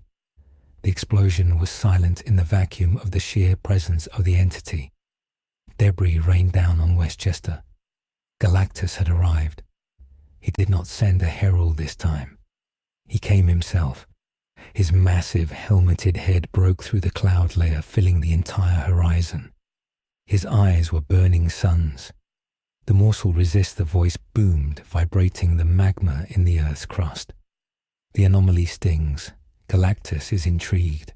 Bring the boy to me, or I shall crack this crust and consume the core immediately. The threat was absolute. The helicarrier was gone. S.H.I.E.L.D. was decapitated. The heroes stood in the shadow of a god. Ichigo looked up at the face of Galactus. It was bigger than the Soul King's palace. It was bigger than fear. He felt a strange calm. This was it. The final escalating slope. He gripped Zangetsu. Hey, giant, he shouted, his voice amplified by his own spiritual pressure cutting through the cosmic din. You want me? Come and get me. Galactus looked down. He saw the microscopic speck of orange and black. He raised a hand the size of a continent. A beam of purple light descended slowly, inevitably. It was not an attack. It was a tractor beam. He was collecting his specimen. Ichigo turned to the heroes. Throw me, he said. What? Colossus asked. Throw me into the beam, Ichigo yelled. It's the fastest way up. Fastball special. Maximum power. Colossus looked at Wolverine. Logan nodded. Do it. Colossus grabbed Ichigo. Rogue grabbed Ichigo's hand for a second, transferring a reserve of her own stolen strength into him. Give him hell, sugar, she whispered. Colossus spun his metal muscles, screaming. He launched Ichigo Kurosaki straight into the column of cosmic light. Ichigo flew upward, breaking the sound barrier instantly. He hit the tractor beam and screamed as the cosmic energy tried to disassemble him. But he held his form. He used his reiatsu as a shield, wrapping himself in a Getsuga Tensho like a cocoon. He shot up the beam, a virus traveling up a needle. He was going to the source, to the heart of the World Eater, to the intersection of the anime soul and the comic cosmos. Ichigo, vanishing into the purple light, entering the domain of Galactus, leaving the Earth behind to watch and wait. The collision was imminent. The timeline was holding its breath. And in the void between the worlds, Uatu the Watcher covered his eyes. He could not bear to see what happened when a death god tried to kill hunger itself.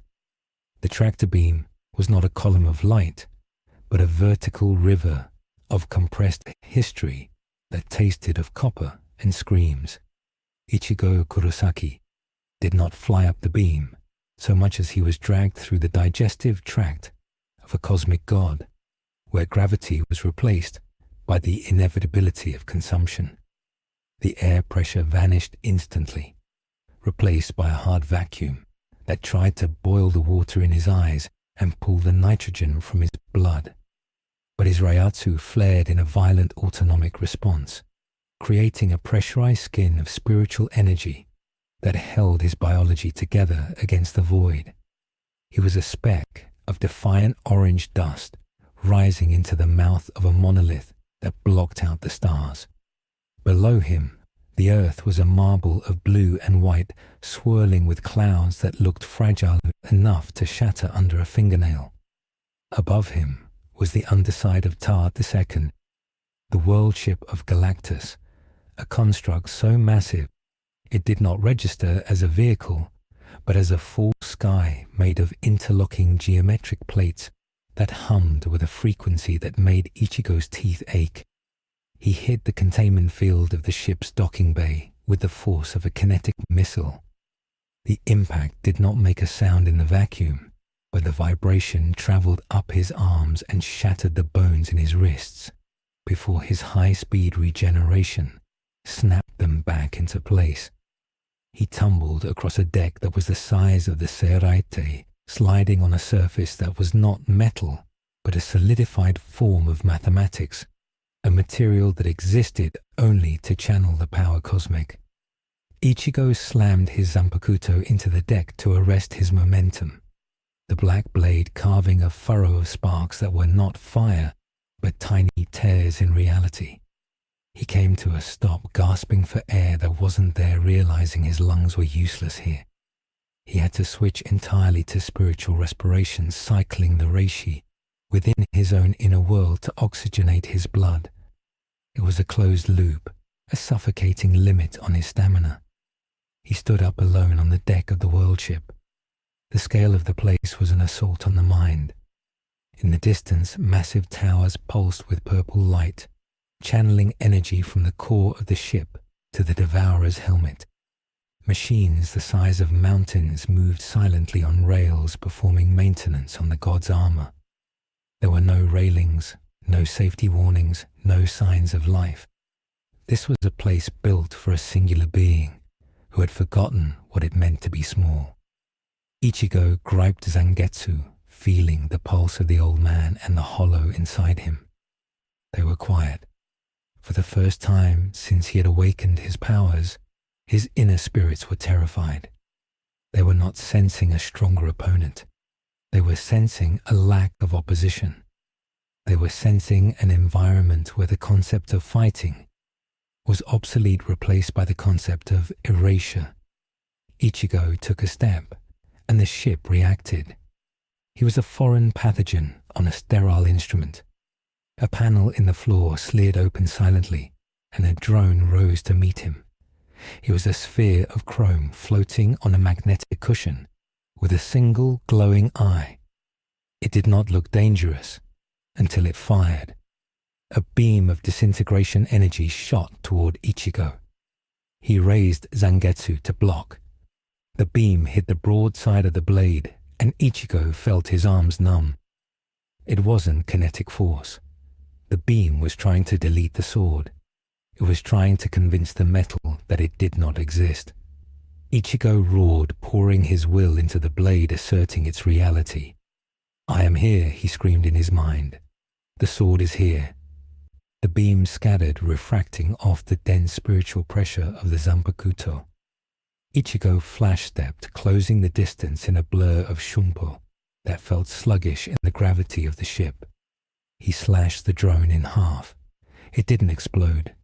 It simply ceased to function, the two halves falling to the deck with a heavy thud. More drones rose. Hundreds of them. A swarm of antibodies. Ichigo didn't have time for this. He needed to find Galactus. He looked at the central tower, the spire that seemed to lead to the bridge or the brain. He crouched, tensing his leg muscles. He launched himself into the air, ignoring the drones moving faster than their targeting sensors could track. He landed on a catwalk 3 miles up, running along the spine of the ship. He was looking for a door, a vent away inside. He found a maintenance hatch that was leaking a purple vapor. He wedged Zangetsu into the seam and pried it open, the screech of tearing metal vibrating through his bones. He dropped into the darkness. The interior of the ship was a labyrinth of glowing conduits and vast empty chambers that smelled of ozone and ancient dust. He ran, following the stronger signature of energy. It led him deeper toward the hum that vibrated in his chest. He burst through a set of blast doors and skidded to a halt. He was in a chamber that defied Euclidean geometry. The walls curved inward but never met. In the center of the room sat Galactus. He was not the giant in the sky. He had altered his size to fit the chamber, shrinking down to a mere 30 feet tall. He sat on a throne of machinery, his helmet removed, revealing a face that was stern, ageless, and weary. He was looking at a holographic projection of Earth. He did not turn when Ichigo entered. "The ant has arrived," Galactus said, his voice sounding like it came from the walls, the floor, and the inside of Ichigo's own skull. "You possess a rudimentary form of spatial manipulation, a crude teleportation. Impressive for a biological accident." Ichigo walked forward, Zangetsu at the ready. "I'm not an accident," Ichigo said, his voice echoing in the vast room. "And I'm not food. I'm here to stop you." Galactus turned his head slowly. His eyes were not eyes. They were windows into a furnace of dying galaxies. "Stop me. You speak as if I am a villain in a melodrama. I am not a conqueror boy. I am a function, a necessary component of the cosmic machine. I consume to sustain the power cosmic, which holds back the return of the chaotic dark. If I die, entropy wins. If I starve, the universe unravels. Your planet is fuel, a battery to keep the lights of existence burning for another millennium. Is that not a worthy trade? 1 world for 1,000,000,000. Ichigo stood his ground. He had heard the logic of gods before. Aizen had spoken of necessary sacrifices. Yuach had spoken of a perfect world without death. They all had good reasons. They were all monsters. "I don't care about your math," Ichigo said. "I care about the people down there. My friends are down there. You don't get to eat them just because you're hungry." Galactus sighed, a sound that created a hurricane wind in the chamber. Sentiment. The luxury of the ephemeral. "You cannot stop me. You are a being of spirit matter. I am a being of fundamental force. Our natures are incompatible. I can dismantle you by simply wishing it." Galactus raised a hand. He did not fire a beam. He simply exerted his will. Ichigo felt his body begin to come apart. His skin felt like it was dissolving into mist. His bones turned to liquid. The cohesive force of his soul chain was being untied. It wasn't pain. It was unbeing. Ichigo fell to his knees, his sword clattering to the floor. He couldn't breathe. He couldn't think. His vision went white. In the white void of his inner world, Ichigo stood on the side of a skyscraper, The city was flooding. The blue water was rising fast, drowning the buildings. Zangetsu, the old man, stood on a rooftop looking up at the rain. The rain was purple. The sky was cracking. "He is erasing us, Ichigo," the old man said, his voice sad. "He is deleting the code of your soul." A white hand punched through the water, grabbing the edge of the roof. The hollow pulled himself up. His mask cracked, his eyes burning with yellow fire. "Deleting us." The hollow laughed, a distorted, glitching sound. "He thinks he can eat the king. He thinks he can digest the instinct." The hollow looked at Ichigo. "He's just energy, Ichigo. Big energy. Old energy. But he's just food. If he wants to eat us, we eat him back. Use the mask, not the visored mask. The real one. The one you're afraid of. Let me out." Ichigo looked at the hollow. He hated the monster. But he looked at the purple rain destroying his inner world. He looked at the old man who was fading. He realized he had no choice. It was the small choice. The choice to let the monster drive. Just for a second. "Okay," Ichigo whispered in the real world. Galactus watched as the boy on the floor stopped dissolving. The mist of his skin snapped back into place. The liquid bones hardened. The boy stood up. But the air around him changed. It didn't feel like spirit pressure anymore. It felt like a void. A black liquid poured out of Ichigo's eyes, covering his face, not in a bone mask, but in a fluid, shifting visor of darkness with two vertical white lines. Horns grew from his temples, curving forward. The hole in his chest ripped open, bleeding black smoke. This was not the Vasto Lord.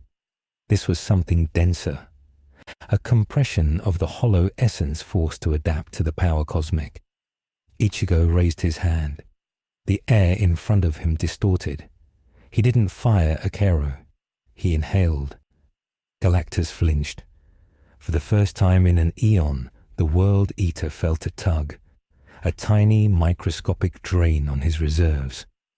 The boy was not being eaten. The boy was eating the ambient energy of the ship. Galactus stood up his chair, sliding back. Insolence, he boomed. He fired a blast of cosmic energy meant to vaporize a moon. The beam hit Ichigo. Ichigo didn't dodge. He swung Zangetsu, which had turned white. He cut the beam. The sword sliced through the energy, dividing the stream. Ichigo stepped through the gap, moving with a speed that defied the physics of the ship. He appeared on Galactus's chest, standing on the breastplate of the armor. He drove the sword down. The tip of the blade pierced the armor. It was a pinprick to a giant, but it breached the containment suit. Reishi flooded into the suit. Antimatter meeting matter. A reaction occurred. Galactus roared, swatting his chest. Ichigo was thrown backwards, slamming into the wall. He fell, the mask shattering, falling away to reveal his face, gasping and terrified. He had tasted it. Through the sword, he had tasted the soul of Galactus. And it wasn't empty. It was full of grief. Infinite, crushing grief. The souls of every being he had ever consumed were in there, trapped in a matrix of energy, crying out in silence. Galactus wasn't just a machine. He was a graveyard. Ichigo stood up, wiping blood from his mouth. "You're not a function," he shouted. "You're a prison. You keep them inside you." Galactus looked at the wound on his chest, which was leaking a small trail of cosmic energy. "I carry their memory," he said, his voice lower, less booming. "It is my burden. I remember every life I end. That is the price of my station. You have breached the armor, boy. You have touched the truth, and for that you must die." Galactus began to glow. He was gathering the energy to destroy the ship, to destroy the sector if necessary, to burn out that infection. Ichigo felt the pressure rising. It was heavier than Yamamoto's Bankai, heavier than the Soul King. It was the weight of the universe ending. He couldn't win this with power. He couldn't win this with a hollow mask. He needed to change the rules. He needed to do what Shinigami did. He needed to purify. But you couldn't purify a force of nature unless you forced it to have a form that could be purified. Ichigo grabbed Zangetsu. He held it out to the side. The blade pointed down. He closed his eyes. He stopped fighting the pressure. He accepted it. He let the power cosmic crush him, let it squeeze his spirit into a singularity. He compressed his reiatsu. Compressed. His fear compressed the hollow and the quincy and the human into a single point on the edge of the blade. Bankai. The word was a whisper, but it silenced the ship. The purple light of the chamber turned black. A column of black reiatsu erupted from Ichigo, not expanding, but condensing. It formed a pillar of absolute darkness that absorbed the light of the power cosmic. When the darkness cleared, Ichigo stood in his Bankai form. The long black coat, the chain, the sleek black katana. But it was different. The coat was lined with silver starlight. The chain was wrapped around his arm, glowing with the nebula's hues. The Tensho Zangetsu had adapted. It had pulled the local energy into its form. It was no longer just a spirit sword. It was a cosmic key. Ichigo looked at Galactus. His eyes were clear. No hollow, no fear. Just the resolve of a protector. "I'm not going to kill you," Ichigo said. "And I'm not going to let you kill Earth. I'm going to make you full." Galactus paused, the energy build-up, halting. "Make me full? Impossible. The hunger is eternal." Ichigo raised the sword. Tensho Zangetsu vibrated, humming a song of liberation. "Not with food," Ichigo said. "With understanding." He flashed. He didn't aim for the head or the heart. He aimed for the concept. He slashed the empty air between them. Getsuga. Tensho. The blast was black, wrapped in red lightning, but it carried a silver core. It flew across the room and hit Galactus. It didn't cut his flesh. It didn't explode. It sank into him. It phased through the armor and struck the metaphysical center of the entity. The effect was immediate. Galactus gasped, dropping to his knees. The world ship shook violently. The drones deactivated, falling from the sky. Inside Galactus's mind, the blast detonated. But it wasn't destruction. It was a forced connection. Ichigo had used the principle of the sword, that a clash of blades is a communication of souls, and forced a dialogue. For a nanosecond, Galactus felt what Ichigo felt. He felt the desperate need to protect. He felt the love for a sister, the loyalty to a friend, the grief of a mother's death. He felt the humanity that he had discarded billions of years ago. The hunger, which was a void, was suddenly filled with emotion, and emotion takes up space. The emptiness in Galactus's core was flooded with the phantom pain of empathy. Galactus screamed. It was a human scream amplified to a cosmic scale. He clutched his head, his helmet cracking. "What have you done?" he bellowed. "You have poisoned the void. You have given the machine a conscience. Stop it. The pain, the guilt, it burns." Galactus fell forward, his hands slamming into the deck. He was retching, vomiting waves of purple energy that coalesced into nebulas in the corners of the room. He was rejecting the meal. He couldn't eat. He couldn't consume because suddenly the ants had names. The ants had faces. The food was crying. Ichigo stood panting, his Bankai flickering. He had poured everything into that strike. He had given a piece of his own soul to the god. He felt empty, hollowed out. But he saw the giant on his knees weeping stars. "Is it over?" Ichigo whispered. But the universe does not allow for such clean victories. The energy Galactus was expelling, the raw, unprocessed cosmic power, mixed with the spiritual residue of the souls he had eaten, began to swirl. It didn't dissipate. It gathered. It formed a vortex in the center of the chamber. A black hole that wasn't a hole but a door. From the vortex, a laugh emerged, a cold feminine laugh. Galactus looked up terror in his burning eyes. "You fool," he whispered. "You stopped the hunger. You broke the seal. If I do not eat." "She comes." The vortex widened. A figure emerged. She was made of starlight and rot. She looked like a negative image of the phoenix. Abraxus, the living embodiment of destruction that Galactus had been created to keep in check.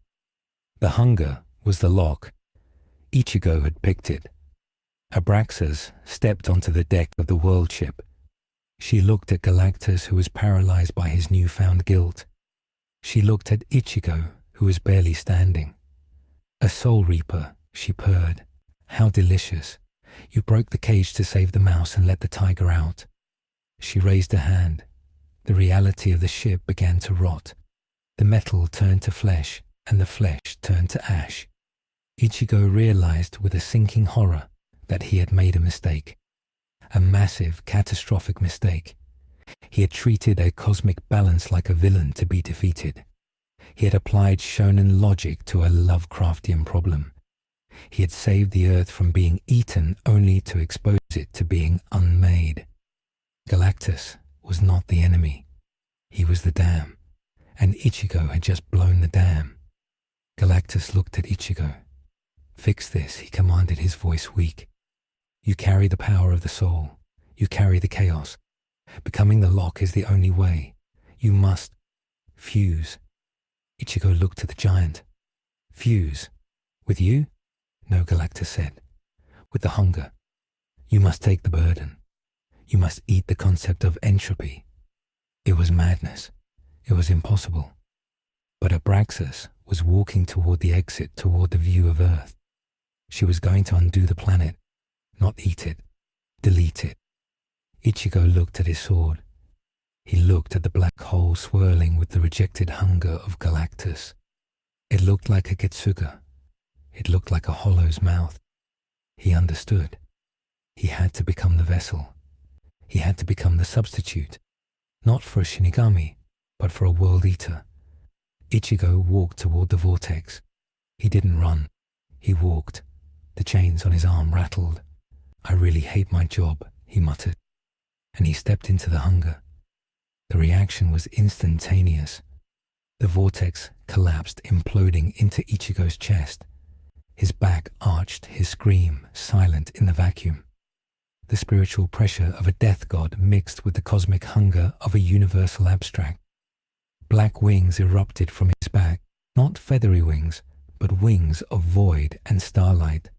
His orange hair turned white. His eyes turned purple. He floated up his body, radiating a power that made Galactus shield his eyes.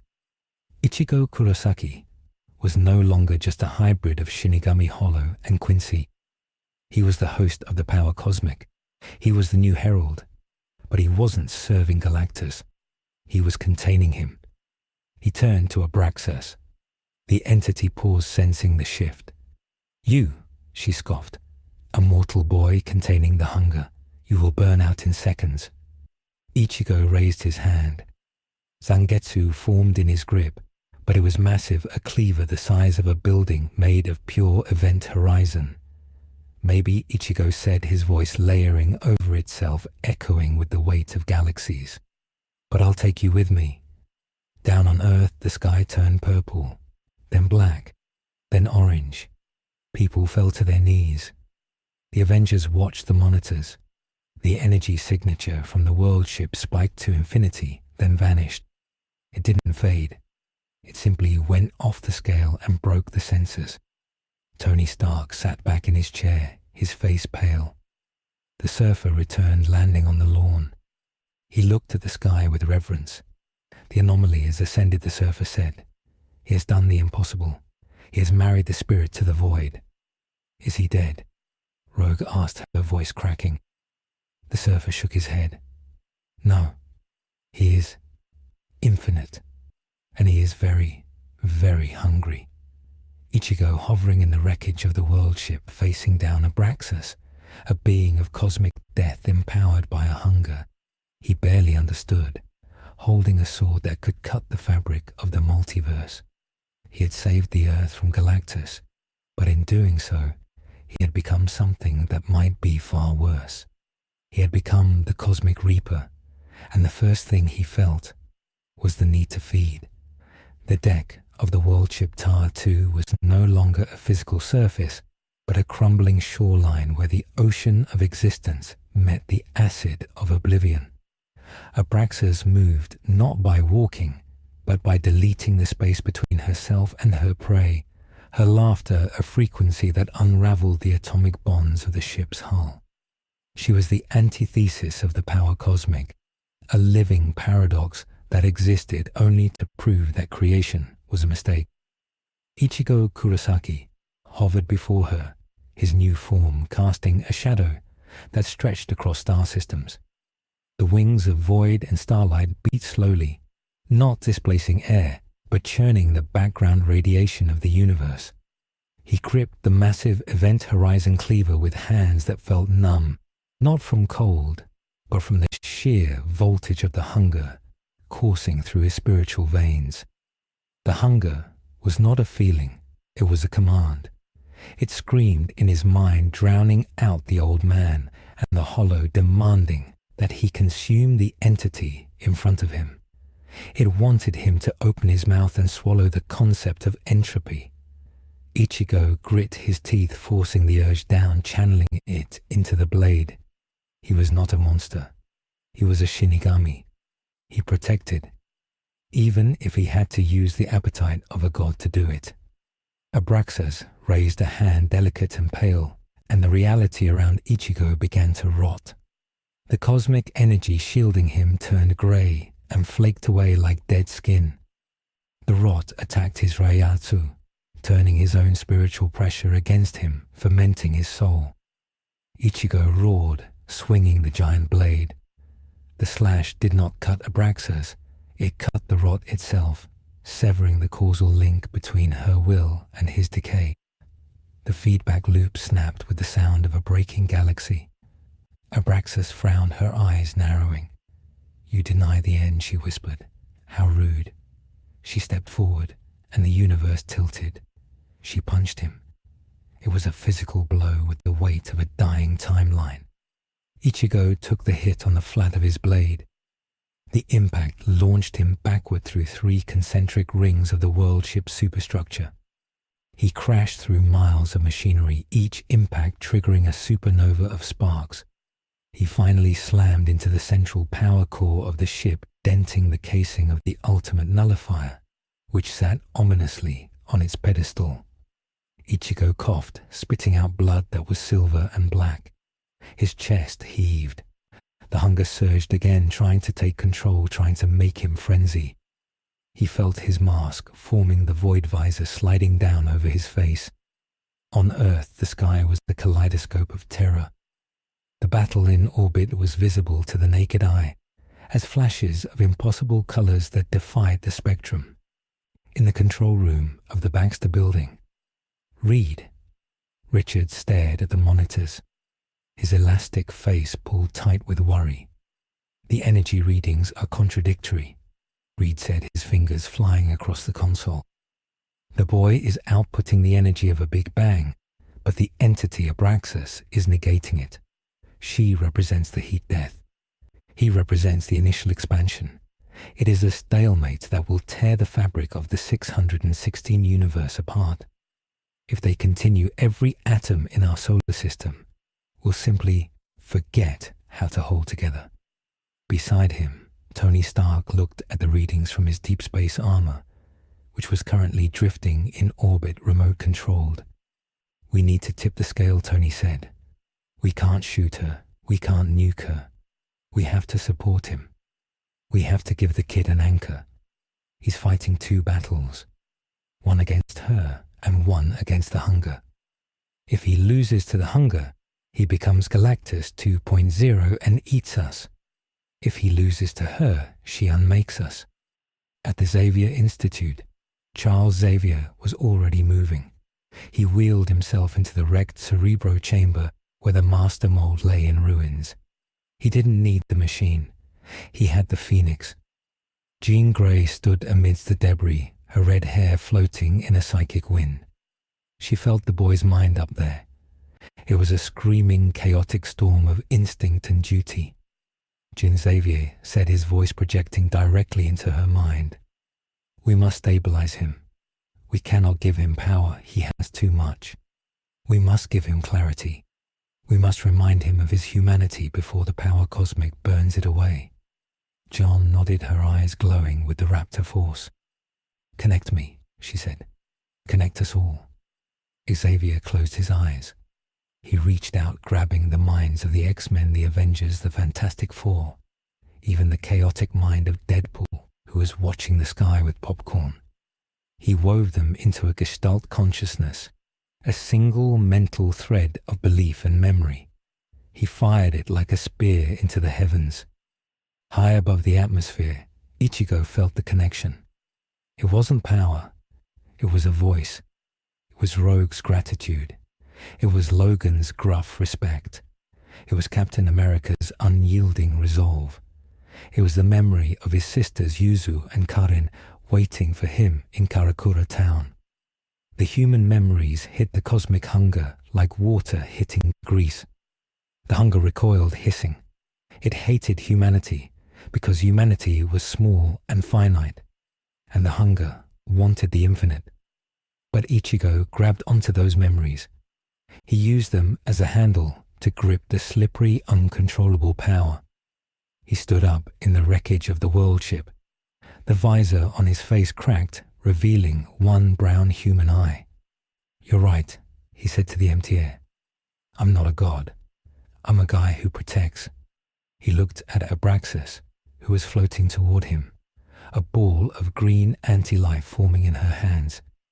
"And you," he said, his voice steady. "You are threatening my friends." Ichigo moved.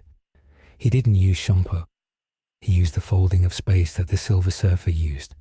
He appeared instantly behind Abraxus. She spun, firing the rock ball. Ichigo didn't block. He absorbed it. He opened his left hand, and the hunger in his palm ate the attack. It burned his skin, turning his arm black, but he fed the energy into his sword. He swung. Getsuga. The blast was point blank. A cross-shaped explosion of black and silver energy that engulfed Abraxus. She screamed as her physical form was disrupted. For a moment she looked fearful, but then she laughed. "You cannot kill destruction," she shrieked. "I am inevitable." She reformed, growing larger, turning into a dragon of rotting gas. She swallowed Ichigo whole. Inside the belly of the beast, Ichigo floated in a dimension of pure decay. His armor was rusting, his skin was wrinkling. He was aging 1,000 years a second. The hunger screamed in panic. It couldn't eat this. This was poison. Ichigo closed his eyes. He went inward, into the inner world. The skyscraper city was gone, replaced by a vast ocean of stars. The old man was there, dressed in a cloak of galaxies. The hollow was there, a white giant spanning a solar system. They looked down at the tiny human Ichigo. "You are dying, King," the hollow rumbled. "She is digesting your time." Ichigo looked at his spirits. "No," he said. "She is not digesting me. I'm digesting her." The old man looked sad. "To do that, Ichigo, you must become the void completely. You must use the final technique. But on this scale, it will not just strip your powers. It might strip your existence. You will burn out the soul chain, the mutant gene, the power cosmic, everything. You will be a husk." Ichigo smiled. It was the smile he gave Rukia before he saved her on the bridge. It was the smile of a man who had already made the choice. "I've lost my powers before," Ichigo said. "I got them back. And if I don't, well, at least everyone else gets to live. Let's do it. Zangetsu, Engetsu, Galactus. Let's use it all." In the real world, the dragon of rot suddenly convulsed. A beam of light pierced its stomach. Then another. Then 1,000. The dragon exploded from the inside out. Ichigo emerged. But he had changed again. The armor was gone. The wings were gone. The sword was gone. He stood naked to the waist, his body covered in bandages made of grey spiritual light. His hair was long black, flowing like ink. His right arm was not an arm but a blade of pure nothingness fused to his shoulder. He looked at Abraxus with eyes that saw the death of universes. He raised the blade arm. Mugetsu. The word was not spoken. It was a fact. The silence of the universe deepened. Ichigo didn't swing. He simply lowered his arm. The darkness fell. It wasn't a blast of energy. It was a rewrite of the local reality. The darkness covered Abraxas. It covered the worldship. It covered the concept of the rot. It was the final Getsuga Tensho, amplified by the power cosmic, and the ultimate nullifier's frequency. It was absolute separation. Abraxas didn't scream. She couldn't. She was being separated from the timeline. The darkness swallowed her, erasing her name, her history, and her function. For a moment, the entire solar system went black. The sun vanished. The stars vanished. There was only Ichigo and the void. Then the light returned. The darkness retracted, rushing back into Ichigo's body. He hovered there for a second, a silhouette against the stars. The grey bandages unraveled. The black hair faded back to orange. The blade arm crumbled into dust. The power cosmic, the hunger, the Shinigami power, the hollow power, it all poured out of him like water from a broken dam. He had used it all as fuel for the one strike. He was empty, truly empty. He fell. Ichigo Kurosaki plummeted toward the earth. He hit the atmosphere burning like a meteor. He didn't have a Reishi shield. He didn't have a force field. He was just a boy falling from heaven. On the ground, the heroes watched in horror. Thor spun Mjolnir, preparing to fly up and catch him. Rogue was already in the air, flying as fast as she could, pushing her stolen flight powers to the limit. But they were too slow. The gravity was too strong. Suddenly, a giant hand caught him. Galactus stood on the surface of the moon, reaching out across the void. He had reformed his armor, repaired by the energy discharge of Ichigo's attack. He held the tiny human body in his massive palm. Galactus looked at the boy who had made him feel guilt, the boy who had eaten his hunger and used it to save the universe. Galactus brought his hand close to his face. He breathed on Ichigo. A tiny wisp of silver energy entered Ichigo's chest. It wasn't the power cosmic. It wasn't a grant of heraldry. It was a spark of life. A jumpstart for a stopped heart. Live Galactus commanded, "You have earned your breath." Galactus gently tossed Ichigo toward the earth, slowing his descent with a gravity cushion. Then the World Eater turned away. He looked at the empty space where Tar 2 used to be. He looked at the universe, which felt different now, quieter. He felt the hunger returning, but it was duller, manageable. He had been fed a meal of empathy, and he was full for the first time in eons. Galactus departs. The voice boomed across the system. Earth is no longer food. Earth is a gravesite of a hero. Do not invoke me again. Galactus vanished, turning into a streak of purple light that disappeared into the deep cosmos. Ichigo fell through the clouds. The heat of re-entry had singed his clothes, but his skin was intact thanks to Galactus's intervention. He fell toward the Xavier Institute. Rogue caught him 50 feet above the ground. The impact knocked the wind out of her, but she held on. She lowered him gently to the grass, the same grass where he had first arrived. The Xmen and Avengers gathered around. Silence hung heavy over the lawn. Wolverine sniffed the air. He smelled ozone and burnt flesh, but he also smelled human, just human. Strange knelt beside Ichigo, scanning him with the eye of Agamotto. The magical eye spun wildly, then stopped. The readings are normal. Strange said, his voice filled with disbelief. Normal? Tony Stark asked, opening his faceplate. What does that mean? Strange looked up. It means he is empty. No spiritual pressure, no mutant energy, no cosmic radiation. He has burned out his spiritual pathways completely. He is biologically human, just a human boy. Ichigo stirred. He opened his eyes. They were brown, dull brown. He looked up at the faces of the heroes. He looked at Rogue, who was crying. He looked at Zangetsu, the physical sword lying in the grass a few feet away. The blade was rusted, dead steel. Ichigo tried to reach for it, but his hand fell back to the grass. He couldn't feel the hum.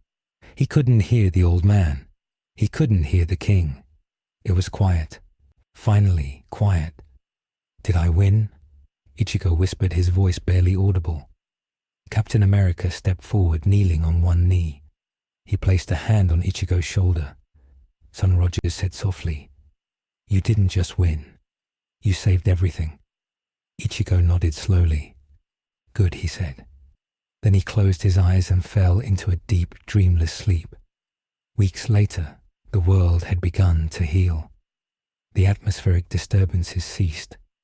The souls of the dead which had been trapped began to flow naturally again. Death reclaimed her domain. The Avengers and X-Men returned to their Cold War of politics and registration acts, but with a new underlying tension. They had seen what lay beyond the veil. They had seen the scale of the threat that required a Reaper to solve. In the sub-basement of the mansion, Beast sat at a computer console reviewing the data from the event. He was compiling a file. Subject, Kurosaki. The file contained readings that defied physics. It contained the proof of a soul. Beast closed the file and encrypted it with an Omega-level clearance. He looked at the security monitor. On the screen, Ichigo Kurosaki was sitting on a bench in the garden. He was wearing jeans and a t-shirt. He was holding a book, reading slowly. Rogue sat next to him, holding an apple. She offered it to him. He took it and smiled. It was a small human smile. There was no sword on his back. There was no pressure in the air. He looked like any other teenager. But Beast zoomed in on the image, on Ichigo's shadow. The shadow didn't match the boy's posture. The shadow was standing holding a long, jagged blade. Beast shivered. The power was gone from the body, but the universe remembered. The timeline remembered. Ichigo Kurosaki was a baseline human now, trapped in a world of superheroes and mutants. He was powerless, vulnerable. But as Beast watched a butterfly land on Ichigo's finger, he wondered, can a being who held the power cosmic ever truly be empty? Or was the vessel just expanding, waiting for the next ocean to fill it? Ichigo took a bite of the apple. It tasted sweet. For the first time in years, he wasn't hungry. He looked at the sky. It was blue, just blue. No cracks, no gargantas. He leaned back on the bench and closed his eyes, enjoying the warmth of the sun on his face. He was stranded. He was powerless. He was an exile in a dimension of gods and monsters. And for the first time in his life, Ichigo Kurosaki was free. But deep in the bedrock of the mansion, buried under tons of concrete and adamantium, the rusted blade of Zangetsu lay in a containment vault. And in the darkness of the vault, a single flake of rust fell from the steel, revealing a glimmer of black perfection underneath. The sword was sleeping, waiting for the day the substitute would need to clock in again. Because in the Marvel universe, nothing stays buried forever, and the balance is always due. The secret meeting of the Illuminati took place in a pocket dimension of pure silence, accessible only to the 6 men, who took it upon themselves to steer the fate of the world. Tony Stark placed the holographic file on the obsidian table, and the blue light illuminated the grim faces of Reed, Richards, Stephen Strange, Black Bolt, Namor, and Charles Xavier. The file did not contain battle plans or standard threat assessments.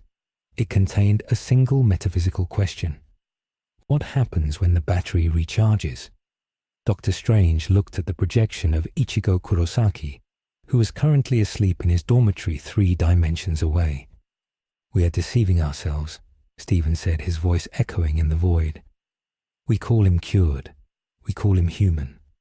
But you do not pour the ocean into a cup and then claim the cup is just clay once you pour it out. The cup has been stretched. The structural integrity of his soul has been permanently altered by the power cosmic. He is not a human anymore. He is a dormant conduit." Reed Richards nodded, manipulating the data stream with elastic fingers. "My calculations agree. His biological cells have ceased spiritual production, but his capacity remains infinite. He is a walking vacuum. Currently, he is stable, but nature abhors a vacuum.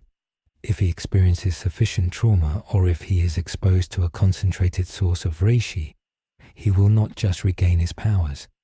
He will absorb the environment to fill the void.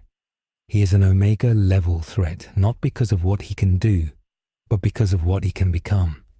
He is a potential singularity." Charles Xavier steeped his fingers, his face shadowed by the holographic glow. "He is happy," Charles said, his voice firm but weary. For the first time in his life, he has no ghosts, no duty, no voices in his head. He is learning calculus. He is learning to drive a car. He is dating a girl who can kill with a touch, and they are finding a way to be gentle. I will not allow us to preemptively imprison a boy, because he might one day become a god again. We owe him our world." Namor scoffed, crossing his arms. "Your sentimentality will doom us, Charles. The Atlantean trenches are still boiling from the residual heat of his battle with Abraxus. The sea remembers. If he wakes up, we must be ready to put him down before he eats the sun." The silence returned heavier than before. They all knew the truth. They had no weapon that could put him down. They only had his goodwill. And goodwill was a fragile thing in a universe of constant crisis. Back in the material world, the rain fell over Westchester. It was a gentle rain, devoid of purple energy or our hollow screams. Ichigo Kurosaki stood by the window of his dorm room, watching the water slide down the glass. He looked at his reflection. It looked normal, but sometimes, when the lightning flashed, he thought he saw a white mask behind his own eyes. He felt a phantom itch on his back, where the strap of the sword used to be. He rubbed his shoulder and turned away, picking up a history textbook. He told himself he was normal. He told himself the silence was peace. But deep in the bedrock beneath the foundation, in a lead-lined vault designed by Forge and warded by Strange, the rusted steel of Zangetsu vibrated. It was a single low-frequency pulse, a heartbeat in the dark. It did not call out to the boy, not yet. It waited, for the sword knew what the heroes refused to admit. The war was never over. It was merely waiting for the substitute to clock back in.